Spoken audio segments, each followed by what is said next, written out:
warahmatullahi wabarakatuh. Kembali lagi dengan saya Leni Agustin.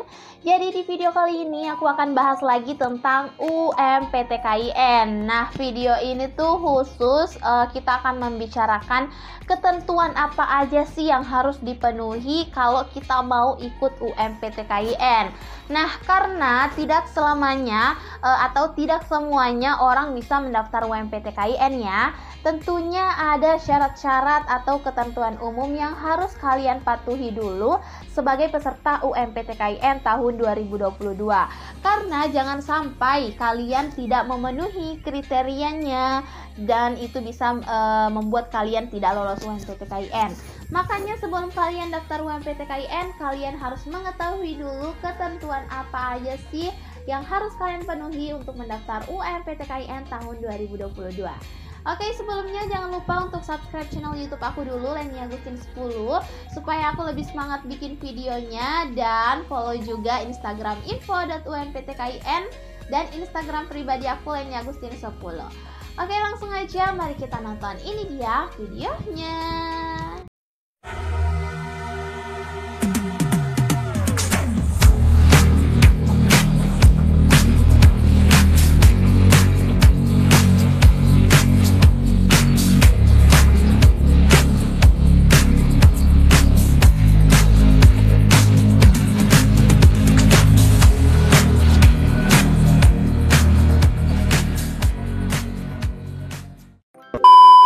Oke, di sini aku udah catat lagi ya ketentuan-ketentuan umum yang harus kalian patuhi. Nah, jadi perlu aku tegaskan bahwa seluruh poin yang aku sebutkan nanti di video ini itu kalian harus penuhi. Jangan sampai ada satu poin yang tidak kalian penuhi. Oke, jadi kalian harus bentar ya guys, kalian harus penuhi semuanya supaya kalian bisa lolos UMPTKIN. Oke, yang pertama adalah pastikan kalian dari lulusan MA atau MAK atau SMA atau SMK atau pesantrenmu adalah angkatan tahun 2020, tahun 2021, dan tahun 2022. Nah, jadi kalau misalnya ada pertanyaan, siapa aja sih kak yang bisa daftar UMPTKIN? Jawabannya kalian yang lulus SMA, yang lulus SMK, lulus MA, MAK atau pesantrenmu adalah. Nah, jadi kemarin itu ada yang bertanya ya, apakah SMK bisa mendaftar UMPTKIN? Jawabannya bisa. Nah, terus tahun berapa aja yang bisa daftar UMPTKIN? Jawabannya tahun 2022, tahun 2020, dan tahun 2021. Nah, jadi di sini gap year bisa mendaftar UMPTKIN ya. Pertanyaan kemarin, apakah gap year bisa daftar UMPTKIN? Jawabannya bisa, yaitu tahun 2021 dan tahun 2020. Kemarin juga ada yang bertanya apakah tahun 2019 bisa ikut UMPTKIN? Jawabannya tidak bisa. Karena UMPTKIN tahun ini hanya bisa didaftar oleh angkatan tahun 2022, 2021, dan tahun 2020. Kemudian persyaratan atau ketentuan umum yang kedua adalah berkas-berkas yang dibawa oleh peserta UMPTKIN. Nah, bagi kalian yang lulusan angkatan tahun 2022 itu diwajibkan membawa SKL atau surat keterangan lulus. Nah, di mana SKL ini adalah sebagai pengganti dari ijazah, karena di angkatan tahun 2022 itu biasanya ijazahnya belum keluar, makanya kalian bisa menggantikannya dengan surat keterangan lulus atau SKL. Tapi kemarin masih banyak banget yang bertanya, kak gimana kalau misalnya SKL aku belum keluar? Nah, saran aku kalian langsung minta ke gurunya aja, katakan bahwa SKL adalah salah satu file atau salah satu berkas untuk mengikuti UMPTKIN. Makanya itu kalian bisa buat sesegera mungkin atau langsung hubungi pihak sekolah kalian. Nah, ada juga yang bertanya, SKL aku tuh kak bisanya keluar tanggal segini. Nah, menurut aku itu nggak apa-apa asalkan sebelum penutupan UMPTKIN. UMPTKIN itu kan ditutup tanggal 4 Juni ya. Jadi kalau misalnya sebelum itu keluar SKN-nya ya nggak apa-apa, it's okay. Tapi kalau misalnya setelah penutupan UMPTKIN, ya itu resikonya kalian nggak bisa ikut UMPTKIN. Nah, makanya kalian harus menyelesaikan SKL itu atau meminta SKL sebelum penutupan UMPTKIN. Nah, kemudian bagi yang gap year itu tidak membawa SKL, tapi kalian diwajibkan membawa ijazah bagi yang gap year ya, bagi yang lulusan angkatan tahun 2021 dan tahun 2020. Nah, jadi yang angkatan tahun 2022 bawa SKL wajib, dan yang gap year tahun 2021 dan tahun 2020 itu ijazah wajib. Ini adalah berkas yang wajib kalian bawa. Kemudian syarat yang ketiga adalah kalian wajib membayar UMPTKIN sebesar Rp200.000. Nah, jadi biaya ini merupakan biaya pendaftaran UMPTKIN tahun 2022 itu sebesar Rp200.000. Kalau misalnya kalian mau pilihnya IPS, kalian bayarnya Rp200.000. Kalau misalnya kalian pilihnya IPA, itu juga kalian bayar Rp200.000. Nah, jadi ini merupakan pembayaran pada saat kalian pendaftaran UMPTKIN.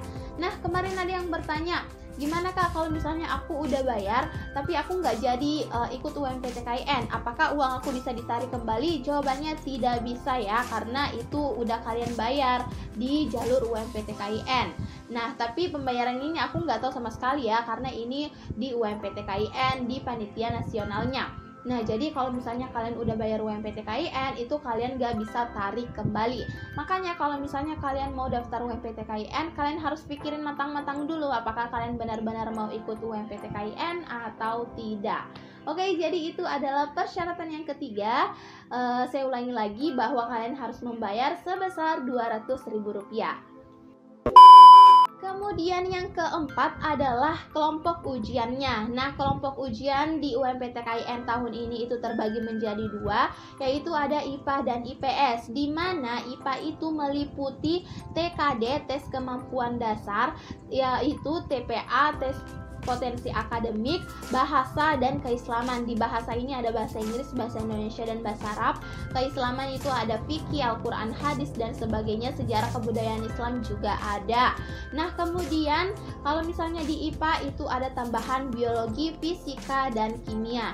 Nah, kemudian di tipe ujian IPS itu juga ada TKD, TPA, bahasa, dan keislaman, sama dengan IPA. Hanya yang membedakan di IPS itu tambahannya adalah geografi, sosiologi, sejarah, dan ekonomi. Nah, jadi itu dia perbedaan tipe ujian IPA dan IPS. Nah, jadi tipe ujiannya itu cuma ada dua. Kalau kalian nggak milih IPA, ya kalian milihnya IPS. Kemarin ada yang bertanya, aku mau jurusan agama Kak, apakah tipe ujiannya juga agama? Jadi nggak ada ya yang namanya tipe ujian agama, hanya ada dua tipe ujian, kalau nggak IPA dan itu IPS. Untuk yang mau jurusan pendidikan agama Islam, dia itu masuk tipe ujian IPS. Nah, kemudian bentuk ujiannya itu cuma ada satu bentuk ya, yaitu SSE, Sistem Seleksi Elektronik, yaitu ujian yang diselenggarakan menggunakan komputer. SSE ini tidak lagi menggunakan kertas, baik untuk naskah maupun untuk jawaban. Nah, jadi UMPTKIN tahun ini dia itu berbasis komputer. Kalian bisa menggunakan komputer, laptop, atau HP kalian masing-masing. Tapi di sini aku saranin kalian bisa menggunakan komputer atau laptop.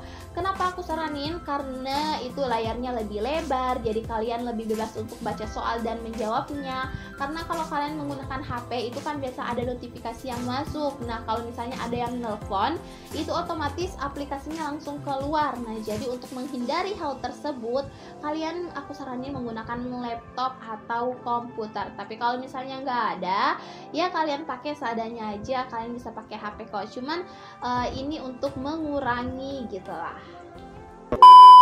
Selanjutnya adalah semua kelompok baik IPA ataupun IPS itu dapat memilih minimal 1 prodi dan maksimal 3 prodi program studi. Nah, jadi di UMPTKIN ini bakalan ada 3 pilihan. Pilihan pertama, kedua, dan ketiga. Pilihan pertama dan kedua ini kalian bisa sama kampus dengan jurusan yang berbeda. Kemudian di pilihan ketiga ini kampusnya berbeda ya, karena satu kampus itu maksimal 2 program studi. Nah, makanya kalau misalnya kalian mau 3 pilihan, itu pilihan yang satunya itu harus beda kampus, karena satu kampus itu maksimal 2 prodi. Nah, sementara di UMPTKIN ini kalian bisa memilih 3 prodi, 3 jurusan atau 3 program studi. Makanya kalian bisa memilih 2 kampus di kampus yang berbeda. Oke, kalau misalnya ada pertanyaan langsung aja di komen di kolom komentar. Ketentuan umum yang terakhir adalah setiap peserta bebas memilih lokasi ujian di salah satu PTKIN seluruh Indonesia. Nah, kalau misalnya UMPTKIN dilaksanakan offline atau dilaksanakan di kampus masing-masing, itu kalian bisa bebas memilih di kampus mana kalian mau ujian. Oke, jadi itu kalian bisa bebas memilih di mana kalian mau ujian kalau misalnya offline. Tapi kalau misalnya online, karena informasi saat ini aku dapatkan itu masih online, ya berarti kalian di rumah masing-masing menggunakan alat kalian masing-masing, yaitu HP atau laptop kalian. Yap, itu dia guys informasi tentang UMPTKIN tahun ini, ketentuan umum yang harus kalian patuhi dan syarat-syarat yang harus kalian ketahui sebelum daftar UMPTKIN. Jangan sampai ada salah satu poin yang kalian ketinggalan dan itu membuat kalian tidak lolos UMPTKIN. Makanya kalau setiap aku upload video di YouTube aku, itu kalian harus nonton supaya seluruh ketentuan kalian bisa penuhi agar bisa lolos UMPTKIN tahun 2022. Oke, sebelumnya setelah video ini jangan lupa subscribe channel YouTube aku Leni Agustin supaya aku lebih semangat bikin video, dan follow juga Instagram info.umptkin Leni Agustin 10. Sekian, wassalamualaikum warahmatullahi wabarakatuh.